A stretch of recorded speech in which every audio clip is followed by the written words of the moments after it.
فطبعا بنهتم بالمواسير بتاعتنا طبعا يعني.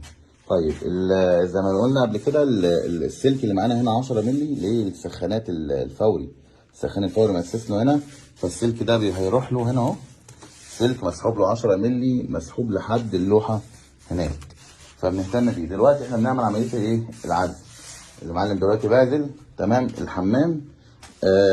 الخلاط طبعا هنا 2 مخرج جروهي طالع للسقف، وعملنا حسابنا في الهاند شاور تمام، وعملنا هنا خوارنا الخوارزم بتاعنا والسلك بتاعه تمام، عشان هيبقى فيه بروفايل هنا. نفس النظام طبعا احنا بنينا الجدار ده عشان نعمل الرف ده ونحط الخزان في قلب الجدار. عملنا حسابنا للسلك بتاع الحوض تمام، وعملنا لقمة طوارئ، وعملنا حسابنا طبعا نحط هنا دواية عشان نبدأ ننور للشغل، ومطلعين بره للشطر كهرباء خارجية بره تمام. الله ينور يا معلم. دلوقتي احنا بنعزل، فكنا طبعا عملنا المواسير كاملة زي ما حضراتكم شايفين كده تمام، وبنفكها نبدأ نعزل ونبدأ نركب تاني تمام. هنعمل طبعا هنا طوب معلم عتبة هنا تمام، عشان نعزل نعمل رقبة ازازة زي اللي احنا عاملينها هنا، عشان يبقى احنا عزلنا الجزء بتاع الحمام ده تمام، ما يطلعش بره معانا هنا تمام.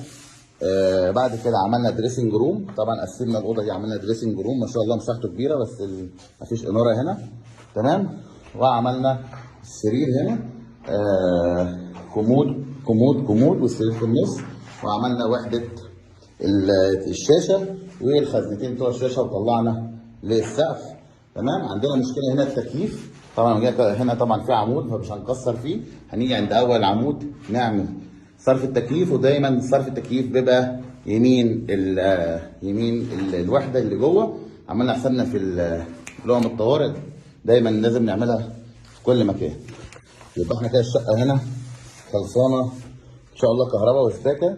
بكره ان شاء الله تكون متشطبه، نبدا نسلم الشركه تمام، تستلم منا صرف وميه وتغذيه، ونخلص على خير نبدا في تاسيس الفريون، ونبدا في اعمال مرمات المحاره تمام، وبعد كده ننزل باعمال الجبسون بورد والبورسلين تمام.